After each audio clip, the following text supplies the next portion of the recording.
Hello friends, welcome to my YouTube channel. So guys, आज के इस वीडियो में हम लोग देखने वाले हैं जो आपका यूपी पुलिस कांस्टेबल का एग्ज़ाम होने वाला है 23 अगस्त से 31 अगस्त। उसी के जनरल हिंदी के टॉप मोस्ट इम्पॉर्टेंट क्वेश्चंस को यहाँ पर डिस्कस करने वाले हैं। तो वीडियो काफ़ी इम्पोर्टेंट है आप लोगों के लिए, तो इस वीडियो को पूरा ज़रूर देखिए। वीडियो अच्छा लगे तो प्लीज़ वीडियो को लाइक और शेयर ज़रूर करें। और जो भी हमारे नए बच्चे हैं, जिन बच्चों ने चैनल को सब्सक्राइब नहीं किया है, तो प्लीज़ चैनल को सब्सक्राइब कर नोटिफिकेशन बेल ऑन करना ना भूलें। तो चलिए वीडियो को स्टार्ट करते हैं। गाइस, यूपी पुलिस कांस्टेबल की एग्ज़ाम डेट घोषित कर दी गई है।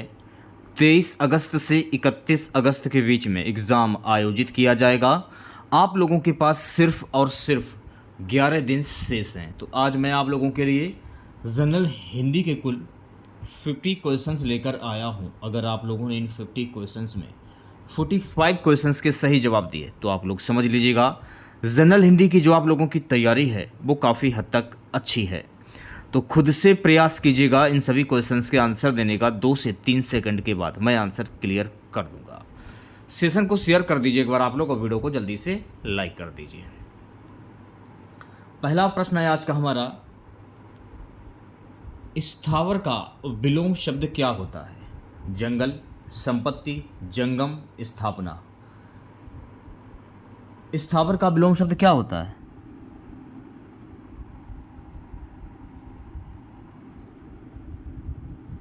स्थावर का विलोम शब्द होता है जंगम।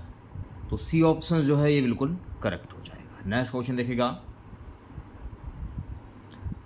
प्रश्न को ध्यानपूर्वक समझिए कि प्रश्न में पूछा क्या जा रहा है। प्रश्न पूछा क्या जा रहा है, ये फल उसके लिए हैं। इस वाक्य में रेखांकित अंश क्या होगा? ये फल उसके लिए हैं। उसके लिए ये किस श्रेणी में आ जाता है? जो मेन, इसमें जो मेन कॉमन है वो मेन कॉमन है उसके लिए। तो उसके लिए अन्य पुरुष एक वचन और संप्रदान की श्रेणी में ये आ जाते हैं। ए ऑप्शन जो है ये बिल्कुल सही हो जाएगा। अगला हमारा प्रश्न है कि सव्यसाची शब्द के लिए एक वाक्य क्या होगा? अच्छा, सव्यसाची का अर्थ क्या होता है?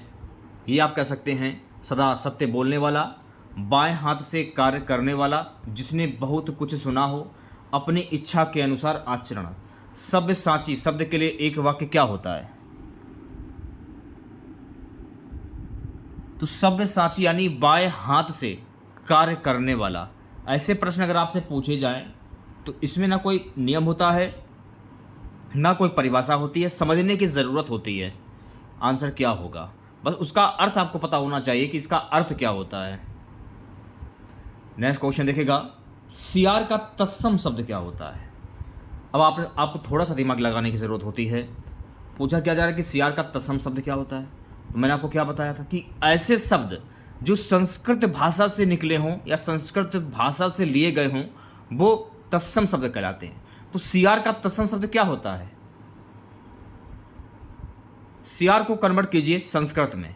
जब आप सियार को कन्वर्ट करेंगे संस्कृत में तो इसका संस्कृत में कन्वर्ट क्या हो जाएगा? श्रृंगार हो जाएगा। क्या हो जाएगा? श्रृंगार हो जाएगा। तो डी ऑप्शन जो है ये बिल्कुल सही हो जाएगा।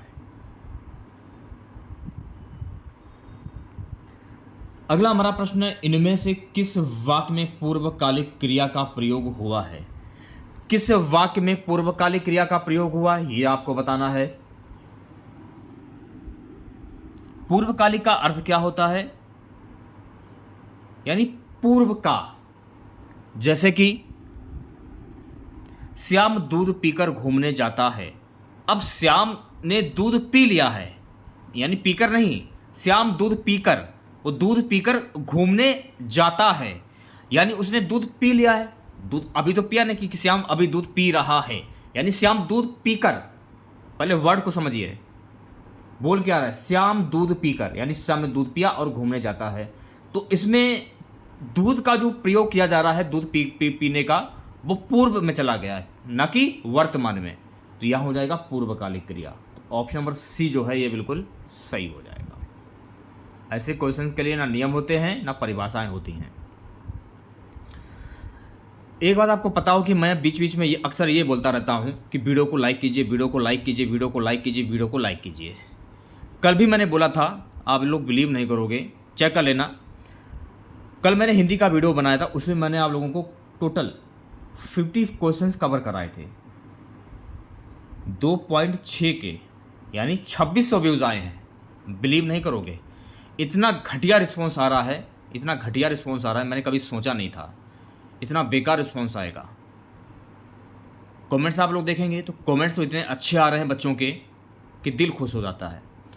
लाइक की जो संख्या रहती है, लाइक की संख्या में वृद्धि नहीं हो रही है, लाइक की संख्या भी बहुत ज़्यादा कम है, क्योंकि अन्य लोगों के मुकाबले की तुलना में ये जो व्यूज़ मैंने आपको बताए हैं 2.26 के व्यू, 2.26 के व्यूज़, और लोगों की तुलना में ये व्यूज़ बहुत ही ज़्यादा कम है। लोगों के जा रहे हैं 40 के, 50 के, यानी 40,000 50,000 लोगों के ऐसे व्यूज़ जा रहे हैं।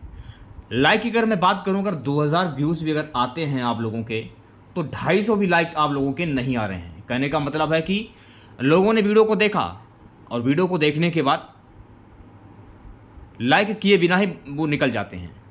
तो इतना बेकार आ रहा है बच्चों का रिस्पॉन्स, ये मैंने कभी सपने भी नहीं सोचा था। शायद ये हमारा दुर्भाग्य ही है कि जो मैं आपको अच्छा कंटेंट नहीं दे पा रहा हूँ और अच्छे से समझा नहीं पा रहा हूँ। शायद मेरी ही गलती है, हो सकता है मेरी गलती हो, लेकिन मैं अपना 100% दे रहा हूँ आप लोगों को। तो वीडियो को लाइक करके जाइएगा आप लोग। आगे मैं क्या बोलूँ। अगला प्रश्न क्या है, निम्नलिखित में से कौन से शब्द अपने विभाजन के पश्चात अन्य शब्द में प्रचलित हो जाते हैं। पहले प्रश्न को पढ़िए, क्या पूछ रहा है कि कौन से शब्द ऐसे होते हैं जो अपने विभाजन के पश्चात अन्य अर्थ में प्रचलित हो जाते हैं। योग ऋण शब्द, तो बी ऑप्शन जो है ये बिल्कुल सही हो जाएगा। सो नेक्स्ट क्वेश्चन क्या है, गुरु के समीप रहकर शिक्षा ग्रहण करने वाला के लिए एक शब्द क्या होता है। क्या बोला है, गुरु के समीप रहकर शिक्षा ग्रहण करने वाला के लिए एक शब्द क्या होता है। तो गुरु के समीप रहकर शिक्षा ग्रहण करने वालों को क्या कहते हैं, अंतेवासी कहते हैं। क्या कहते हैं, अंतेवासी कहते हैं। तो सी ऑप्शन जो है ये बिल्कुल सही हो जाएगा। नेक्स्ट क्वेश्चन क्या है गाइस, उतर गई लोई तो क्या करेगा कोई, कहावत का सही अर्थ क्या होगा। उतर गई लोई तो क्या करेगा कोई, इसका कहावत क्या होगा, कहावत का अर्थ क्या होता है। इस कहावत का अर्थ होता है, बेश्रम हो चुके व्यक्ति को इज्जत गवा देने का भय नहीं रहता। ऑप्शन नंबर डी जो है ये बिल्कुल सही हो जाएगा। नेक्स्ट क्वेश्चन क्या है कि कृदंत प्रत्यय किसके साथ जुड़ते हैं, संज्ञा, सर्वनाम, धातु, विशेषण। कृदंत प्रत्यय किसके साथ जुड़ते हैं। तो मेरे प्यारे साथियों, जो कृदंत प्रत्यय है ना, ये जुड़ते हैं धातु के साथ में। किसके साथ में जुड़ते हैं, धातु के साथ में जुड़ते हैं। ये आपको ध्यान में रखना। यहाँ पे आपको छोटी सी बात ध्यान रखना है कि कृत प्रत्यय से मिलकर जो प्रत्यय बनते हैं उन्हें कृदंत प्रत्यय कहते हैं। ये आपको ध्यान में रखना है, ठीक है। नेक्स्ट क्वेश्चन देखिएगा सभी बच्चे। अगला प्रश्न क्या है कि जनार्दन ये किसका पर्यायवाची शब्द है, राम, कृष्ण, विष्णु, ब्रह्मा। जनार्दन किसका पर्यायवाची शब्द है। तो जनार्दन जो है ना, ये विष्णु का पर्यायवाची शब्द है। तो सी ऑप्शन जो है ये बिल्कुल सही हो जाएगा। देखिए, जनार्दन का पर्यायवाची शब्द गरुण ध्वज भी होता है, ऋषिकेश भी होता है, दामोदर भी होता है, केशव भी होता है, चतुर्भुज भी होता है, माधव भी होता है, पीताम्बर भी होता है, शंखधर होता है, गदाधर, मुरारी, वनवाली, विशंबर। ये सभी शब्द जनार्दन के पर्यायवाची शब्द होते हैं, ठीक है। शायद हमारी बातें आप लोगों को बुरी लगी हों, क्योंकि इतनी मेहनत करने के बाद सिर्फ और सिर्फ 2.6 के व्यू अगर आएँ तो कैसा लगता है, आप खुद सोच कर देखिएगा। ओनली 2600 व्यू, 2600 व्यूज़ में क्या होता है भाई। 2600 व्यूज़, कल वीडियो अपलोड मैंने किया था, सिर्फ 2600 व्यू। 2600 व्यूज़ में क्या होता है, ना ज़्यादा लाइक आते हैं, ना ज़्यादा शेयर आते हैं। तो ऐसा क्या है, या तो मैं आपको कंटेंट अच्छा नहीं दे पा रहा हूँ, मेरी बात को बुरा मानने वाली बात है ही नहीं। और कल बच्चे बोल रहे थे कि 100 क्वेश्चंस कराइए। अब आप बताइए, जहाँ पहले मैं आपको लगभग 75 क्वेश्चंस कराता था हिंदी के, घट के हो गए हैं 50 क्वेश्चन। पहले आप ही बताइए, जब तक वीडियो पर रिस्पॉन्स अच्छा नहीं आता है कौन बनाएगा। आप ही बताइए कि मेहनत भी कर रहा हूँ, फ़ायदा क्या है, कंटेंट भी मैं आपको अच्छा दे रहा हूँ और फिर भी आप लोगों का जो रिस्पॉन्स है कुछ खास नहीं दिख रहा है। तो 100 क्वेश्चन तो आपको नहीं मिल पाएंगे, उसके लिए मैं आपसे क्षमा चाहता हूँ। सिर्फ आपको 50 ही क्वेश्चन मैं अब दे रहा हूँ, इनको ही देखते चलिए आप लोग, ठीक है। मुंशी प्रेमचंद के बचपन का क्या नाम था? नवाब राय, कृष्ण राय, राधेश्याम, रविंद्र। मुंशी प्रेमचंद के बचपन का नाम क्या था? अब जैसे कि मैं एक आपको गलत अगर बता देता हूं तो आप ये कहते हैं कि ये प्रश्न गलत है, आपने गलत बताया। अब आप बताइए प्रेमचंद के बचपन का नाम नवाब राय कैसे होगा? आप ही बताइए। मुंशी प्रेमचंद के बचपन का नाम क्या था? धनपत राय था। ये आपको ध्यान में रखना, क्योंकि ये प्रश्न जो है पूर्ण रूप से गलत है। विस्तृत का विपरीत अर्थक शब्द क्या होता है? संकुचित, आकाश, मैदान, विशाल। विस्तृत का विपरीत अर्थक शब्द क्या होगा? तो विस्तृत का विपरीत अर्थक शब्द भी बोल सकते हैं, विलोम शब्द भी बोल सकते हैं, तो संकुचित होता है। अगर ऑप्शंस में संक्षिप्त दिया जाए तो आप इस पर भी टिक कर सकते हैं। सो गाइस, नेक्स्ट क्वेश्चन क्या है? आगे नाथ न पीछे पगैया, इसका अर्थ क्या होता है? जिसका पूरा परिवार है, अधिक धनी होना, किसी तरह की जिम्मेदारी ना होना, इनमें से कोई नहीं। आगे नाथ न पीछे पगैया, इसका अर्थ क्या होता है? इसका अर्थ होता है किसी तरह की जिम्मेदारी ना होना। ऑप्शन नंबर सी जो है ये बिल्कुल सही हो जाएगा। नेक्स्ट क्वेश्चन देखिएगा सभी बच्चे। अगला प्रश्न क्या है? गंगा का पर्यायवाची शब्द क्या होता है? इंपॉर्टेंट क्वेश्चन है, 5 स्टार लगा लीजिए। गंगा का पर्यायवाची शब्द क्या होता है? मंदाकिनी। तो वी ऑप्शन जो है ये बिल्कुल सही हो जाएगा। गंगा का पर्यायवाची शब्द क्या होता है?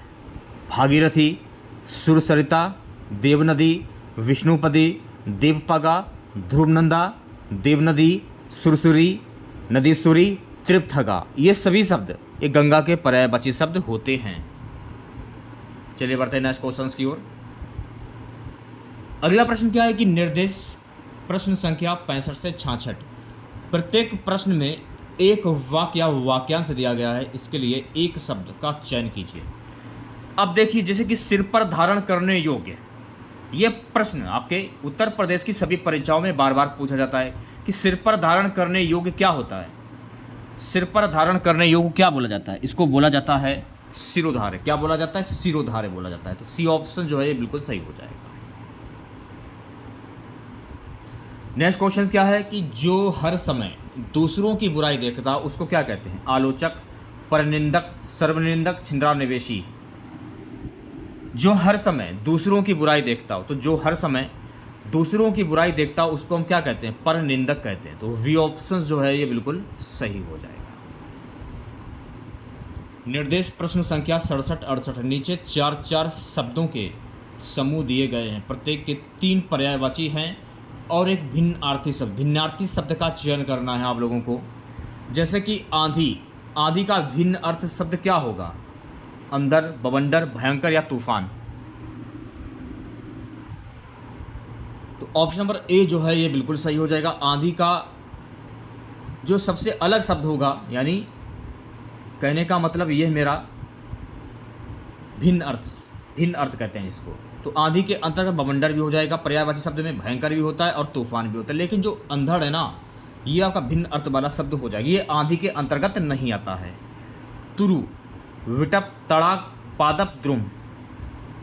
मैंने प्रश्न को पढ़ा और मेरे दिमाग में तुरंत आंसर आ गया। तो पादप जो है ना, ये तुरु के अंतर्गत नहीं आता है, लेकिन विटप हुआ, तड़ाक हुआ, द्रुम हुआ, ये तुरु के पर्यायवाची शब्द होते हैं। नेक्स्ट क्वेश्चन देखेगा सभी बच्चे। नीचे दिए गए शब्दों में से किसकी वर्तनी शुद्ध है? तो यहां पर आपको शुद्ध वर्तनी की पहचान करनी है। जागृत, तो जागृत कैसे लिखा जाता है? जागृत ऐसे लिखा जाता है। तो ऑप्शन नंबर ए जो है ये बिल्कुल सही हो जाएगा। नेक्स्ट क्वेश्चन देखिएगा सभी बच्चे। नेक्स्ट क्वेश्चन क्या है कि निर्दय का विलोम शब्द क्या होता है? निर्दय का विलोम शब्द क्या होगा? इसे आप कह सकते हैं सदय। क्या होगा? सदय होगा। निर्दय का विलोम शब्द होता है सदय। तो ऑप्शन नंबर डी जो है ये बिल्कुल सही हो जाएगा। अगर आप लोगों को हमारी बातें बुरी लगी हों तो उसके लिए मैं आपसे क्षमा चाहता हूं। अगला हमारा प्रश्न है शुद्ध वर्तनी का चयन कीजिए। क्योंकि ऐसे साथ हमको बोलना नहीं चाहिए, लेकिन बोलना पड़ता है, क्योंकि ओनली 2600 व्यूज़ आए हैं कल। 2600 व्यूज़, ये व्यूज़ इतने ज़्यादा नहीं हैं। जो मैंने लोगों के मैंने वीडियो भी देखे हैं, उनके वीडियो में कुछ भी नहीं होता है, आप लोग बिलीव नहीं करोगे। उन लोगों के 50,000 व्यूज़ आ रहे हैं, 50,000 एक एक दिन में 50,000 व्यूज़ आ रहे हैं लोगों के, और मेरे कितने जा रहे हैं? सिर्फ और सिर्फ 2600। कंटेंट भी अच्छा दे रहा हूँ और समझाने का प्रयास भी मैं आप लोगों को अच्छे से कर रहा हूँ, इसलिए मैंने ये शब्द बोले। तो मैं अपने शब्द वापस लेता हूँ। फिलहाल जो शब्द मैंने आपको बोले हैं, अगर आपको बुरा लगा हो तो उसके लिए मैं आपसे क्षमा चाहता हूँ। शुद्ध वर्तनी का चयन कीजिए, क्योंकि अगर आप हैं तो हम हैं। जब तक आपका सपोर्ट है तो हम हैं, अगर आपका सपोर्ट नहीं रहेगा तो हम नहीं हैं, कदापि बिल्कुल नहीं है। लेकिन थोड़ा सा गुस्सा तो आ ही जाता है कि मतलब इतनी मेहनत करने के बाद रिस्पॉन्स इतना घटिया देखने को जब मिले तो ऐसा ही मिलता है। शुद्ध वर्तनी अक्षुण, तो ऑप्शन नंबर सी जो है ये बिल्कुल सही हो जाएगा। अब ये वाला क्वेश्चन देखेगा कि तत् धन शंकर संधि विच्छेद से बनने वाला शब्द क्या है। 5 स्टार लगा लीजिए, इंपॉर्टेंट क्वेश्चन है।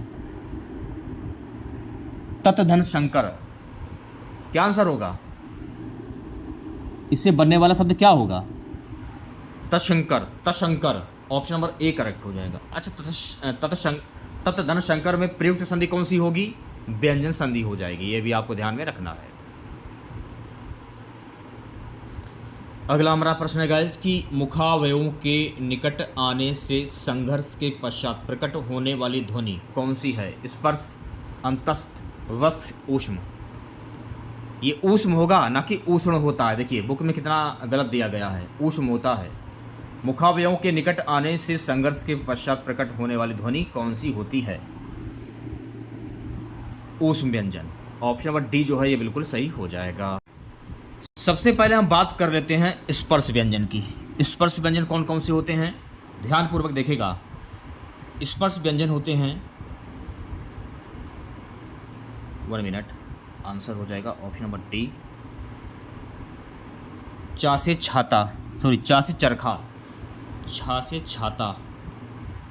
सही से बन नहीं पा रहे क्योंकि मेरे पास डिजिटल बोर्ड नहीं, इसी के कारण बन नहीं पा रहा है। चा, छा, जा, टा, ठा, ये आपके हो जाते हैं स्पर्श व्यंजन। अंतस्थ व्यंजन की अगर मैं बात करूं, अंतस्थ व्यंजन कौन कौन से होते हैं? या, रा, ला और वा, ये हो गया आपके अंतस्थ व्यंजन। ठीक है, अब बारी आती है ऊष्म व्यंजन की। ऊष्म व्यंजन कौन कौन से होते हैं? उस व्यंजन के अंतर्गत शा, शा से षटकोण, सा और हा। शा षटकोण, शा षटकोण और सा से सरौता और हा से हल, ये हो गए उस व्यंजन। तो ये आपको ध्यान में रखना है। ठीक है, अगला प्रश्न देखेगा। नेक्स्ट क्वेश्चन क्या कि शबरी प्रतिदिन राम की प्रतीक्षा करती है। वाक्य का सही वेद क्या होगा? संदेहार्थक, विधानार्थक, प्रश्नार्थक, आज्ञार्थक। प्रश्न को पहले पढ़िए कि शबरी प्रतिदिन राम की प्रतीक्षा करती थी। वाक्य का सही वेद क्या होगा? विधानार्थक। कैसे होगा वो भी जान लीजिए आप लोग। शबरी प्रतिदिन राम की प्रतीक्षा करती थी, यानी शबरी को नहीं पता था कि राम हमारे द्वार पर कब आएंगे। तो जब विधान होगा, जब शबरी की किस्मत में बदा होगा, तब राम उसके द्वार पर आएंगे, क्योंकि शबरी प्रतिदिन राम की प्रतीक्षा करती है कि राम कब आएंगे। तो जब विधान होगा तभी तो राम आएंगे, तो विधानार्थक हो जाएगा। संदेहार्थक होगा नहीं और प्रश्नार्थक होगा नहीं, आज्ञार्थक होगा नहीं, बचता है आपका विधानार्थक। तो यही आंसर सही हो जाएगा। बस थोड़ा सा दिमाग लगाने की ज़रूरत होती है, आंसर तो क्वेश्चंस में ही छुपा रहता है। अगला प्रश्न क्या है? देहलता, इस सामासिक पद में कौन सा समास है? देहलता,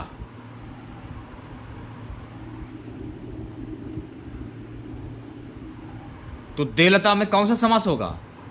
कर्मधार समास होगा, तो ऑप्शन नंबर ए करेक्ट हो जाएगा। अच्छा, देहलता का समास विग्रह क्या होगा? देह रूपी लता, इसका समास विग्रह होता है।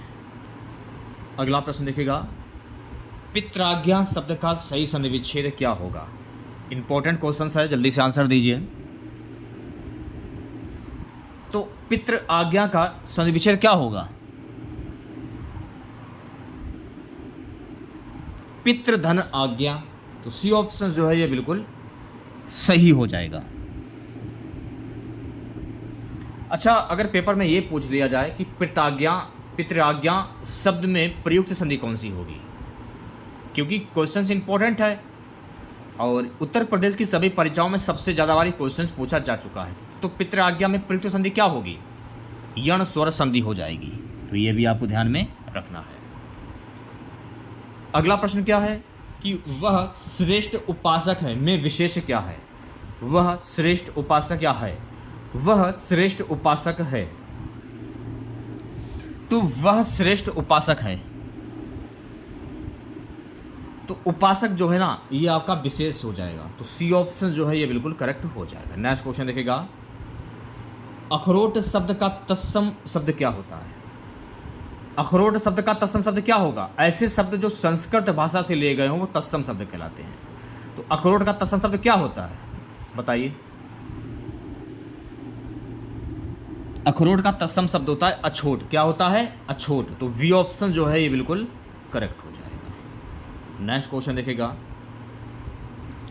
निम्नलिखित में से कौन सा प्रकंपित वर्ण है? रा, ला या वा? निम्नलिखित में से कौन सा प्रकंपित वर्ण है यह आपको बताना है।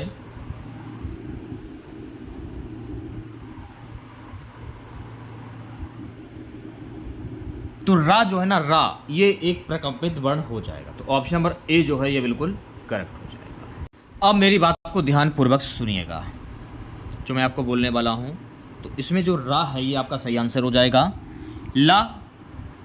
ला जो होता है ये अंतस्थ होता है, और या तालुब होता है, और वा ये दंतोष्ठ होता है। तो ये भी आपको ध्यान में रखना है। नेक्स्ट क्वेश्चन देखिएगा, प्रतिउन्नति में कौन सा उपसर्ग है? शुरुआत का शब्द, मैंने क्या बताया था, शुरुआत का शब्द उपसर्ग और लास्ट वाला शब्द प्रत्यय होता है। तो ज़्यादा दिमाग लगाने की जरूरत ही नहीं है, टिक कर दीजिए सी ऑप्शन पर। तो सी ऑप्शन जो है ये बिल्कुल सही हो जाएगा।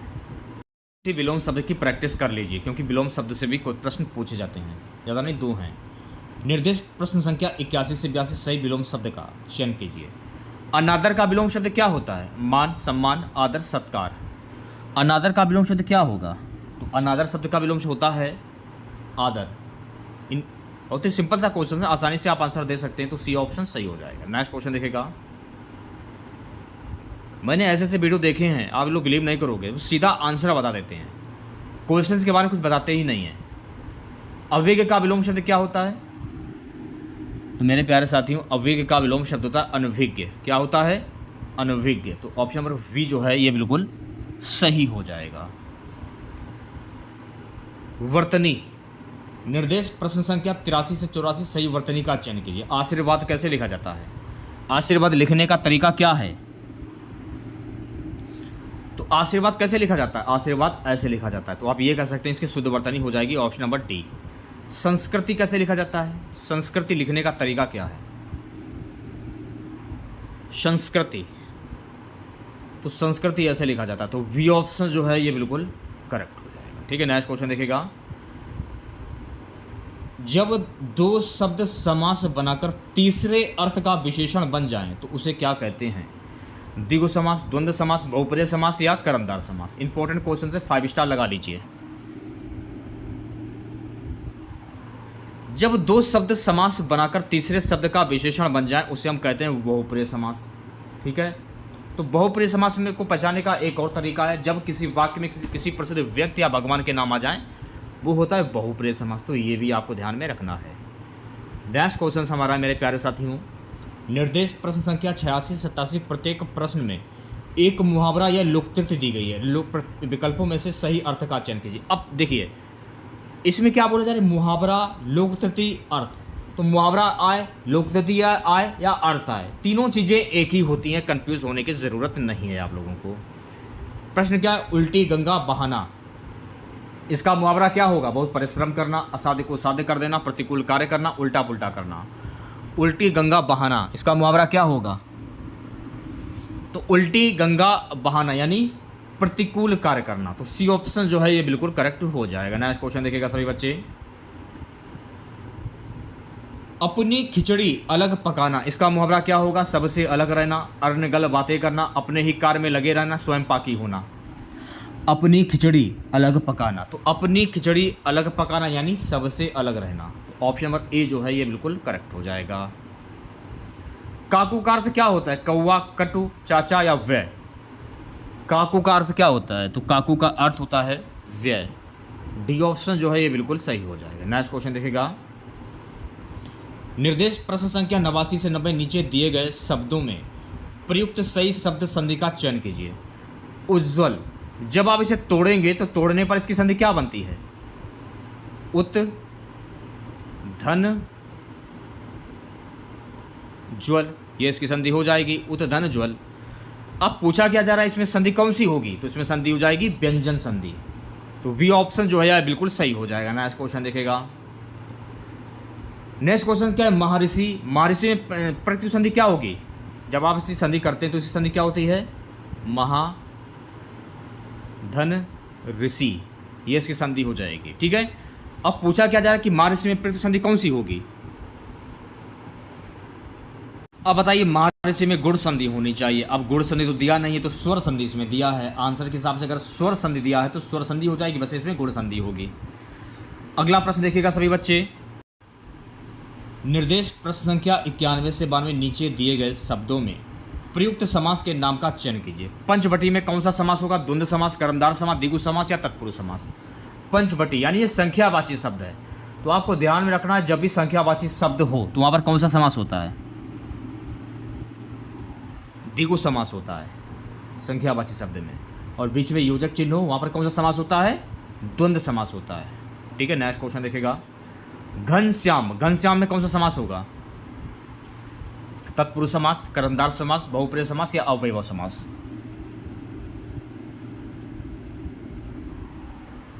अब दो तरीके के इसमें आंसर आएंगे, पहला कर्मधार समास, दूसरा बहुप्रिय समास। अब घनश्याम में कौन सा समास होगा? जब आप इसका समास विग्रह करेंगे तो इसका समास विग्रह क्या होता है? घन के समान काला, घन के समान श्याम, घन के समान श्याम, इसको काला बोलते हैं। तो घन के समान श्याम, घनश्याम, घनश्याम को किसको बोला जाता है? श्री कृष्ण को बोला जाता है। लेकिन कुछ बच्चे बहुप्रिय समास पर भी टिक करेंगे और कर्मधार समास पर टिक करेंगे। आपके हिसाब से आंसर क्या होगा कमेंट बॉक्स में जरूर बताइएगा आप लोग। ठीक है, अगला प्रश्न देखिएगा सभी बच्चे, चलते रहने से अच्छा है कि विश्राम किया जाए किस प्रकार का वाक्य है? भाववाच, कृतवाच, कर्मवाच, उपरोक्त में से कोई नहीं। तो यहां पर हो जाएगा भाववाच। क्या हो जाएगा? भाववाच, यानी ऑप्शन नंबर ए जो है ये बिल्कुल सही हो जाएगा। हानि लाभ में प्रयुक्त समास क्या होगा? बीच में आपको एक योजक चिन्ह दिख रहा होगा, देख सकते हैं आप लोग। तो बीच में जब भी योजक चिन्ह दिया जाए तो आप द्वंद्व समास पर टिक कर सकते हैं। तो सी ऑप्शन जो है बिल्कुल सही हो जाएगा। इसमें आपको तद्भव शब्द की पहचान करनी है। ऐसे शब्द जो हिंदी भाषा से लिए गए हों वो तद्भव शब्द कहलाते हैं। तो कांट जो है ना, कांट, ये आपका तद्भव शब्द हो जाएगा। तो सी ऑप्शन जो है बिल्कुल सही हो जाएगा। नेक्स्ट क्वेश्चन देखेगा, क्रिया का मूल क्या है? तो भैया मेरे क्रिया का मूल क्या होता है? वर्ण, शब्द, कारक, धातु। क्रिया का मूल को हम क्या कहते हैं? धातु कहते हैं। तो डी ऑप्शन जो है बिल्कुल सही हो जाएगा। अब यहाँ पर आपको तालु व्यंजन की पहचान करनी है। तालु व्यंजन, तो चा, छा, जा और झा, ये तालु व्यंजन कहलाते हैं। ठीक है, जैसे कि टा से टमाटर, ठा से ठठेरा, डा से डलिया और ढा से ढक्कन, ये व्यंजन कहाँ से बोले जाते हैं? टा, ठा, डा, ढा, ड़ा, इनको कहते हैं मूर्धन व्यंजन। क्या कहते हैं? मूर्धन व्यंजन। तो ता, था, दा, धा, ये कौन से व्यंजन हैं? ये बोले जाते हैं दंतस्थ से। और पा, फा, वा, भा, मा, ये होस्ट से बोले जाते हैं, यानी होठों से। तो ये भी आपको ध्यान में रखना है। नेक्स्ट क्वेश्चन देखेगा, अगला प्रश्न है गाइस कि किस शब्द में ए स्वर नहीं है? वैदिक, एक, पैतृक, स्नेह। तो डी ऑप्शन जो है ये बिल्कुल सही हो जाएगा, स्नेह। अगला प्रश्न, हिंदी भाषा में वे ध्वनियाँ कौन सी हैं जो स्वतंत्र रूप से बोली या लिखी जाती हैं? स्वर, व्यंजन, वर्ण, अक्षर। हिंदी भाषा में वे ध्वनियाँ कौन सी हैं जो स्वतंत्र रूप से बोली या लिखी जाती हैं? स्वर ध्वनियाँ होती हैं। ऑप्शन नंबर ए जो है ये बिल्कुल सही हो जाएगा। ठीक है, लास्ट क्वेश्चन रहेगा आज का हमारा कि बला घात किसे कहते हैं? आघात करना, स्वराघात करना, किसी अक्षर पर बल देकर पढ़ना, या बलाघात सापेक्षित होता है जो भाषा के हर स्तर पर न्यूनाधिक मात्रा में पाया जाता है। लास्ट क्वेश्चन रहेगा आज का ये, किसी अक्षर पर बल देकर पढ़ना। तो सी ऑप्शन जो है बिल्कुल सही हो जाएगा। तो ये थे आपके जनरल हिंदी के कुल 50 क्वेश्चंस। तो 50 में आप लोगों ने कितने प्रश्नों के सही जवाब दिए हैं। अब बारी आती है वीडियो लाइक करने की। तो अगर आपने वीडियो को पूरा देखा होगा शुरू से लेकर अंत तक, तो हर एक क्वेश्चन मैंने आपको अच्छे से समझाने की कोशिश की है। मैंने अपना पूरा का पूरा 100% देने की भी कोशिश की है। तो अगर आप लोगों ने वीडियो को लाइक नहीं किया है तो लाइक का बटन दबाइए और हमें सपोर्ट कीजिए ज़्यादा से ज़्यादा, और शेयर भी कर दीजिए आप लोग। चैनल पर नया है, सब्सक्राइब नहीं किया है तो चैनल को जरूर सब्सक्राइब करें और नोटिफिकेशन बेल ऑन करना ना भूलें। मिलता है नेक्स्ट वीडियो के साथ। जय हिंद, जय भारत।